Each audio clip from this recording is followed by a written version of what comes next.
পৃথিবীর ভিতরে নবী করিম সাল্লাল্লাহু আলাইহি ওয়াসাল্লাম একটা যুদ্ধের দিকে ইঙ্গিত করেছেন মুসলিম শরীফে, যে শেষ যুগে মানুষ পানি নিয়ে যুদ্ধ করবে।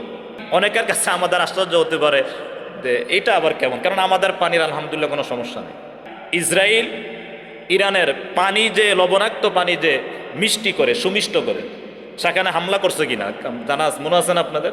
তারপরে ইরান যখন বলল প্রয়োজনে আমরা আরবের সব সুমিষ্ট পানি করার যে প্রযুক্তি আছে এগুলো আমরা সব নষ্ট করে দিব। এবার আরব সুপারিশ করলো ইরানকে, দয়া করে হামলা করেন না, বাস খালাস। তার মানে ফুরাত নদী, ওই যে বললাম ফুরাত নদী, নীল নদ, বড় বড় নদীর দখলদারিত্ব নিয়ে শেষ যুগে যুদ্ধ হবে, যার বাস্তব নমুনা হরমুজ প্রণালী। ঠিক নেই যে এখান দিয়ে যেতে পারবে, এখান দিয়ে যেতে পারবে না।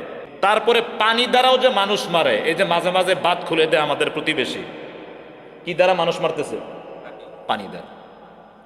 এভাবে পানি নিয়ন্ত্রণ করে কৃষি নষ্ট করবে, দেশকে অচল করে দিবে।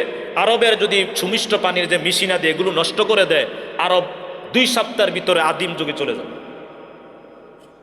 তো নবী করিম সাল্লাল্লাহু আলাইহি সাল্লাম তিনি বলেন দাজ্জাল পানি নিয়ন্ত্রণ করবে, তার কিছু নমুনা আমরা এই হাদিসের ভিতরে দেখতে পারলাম।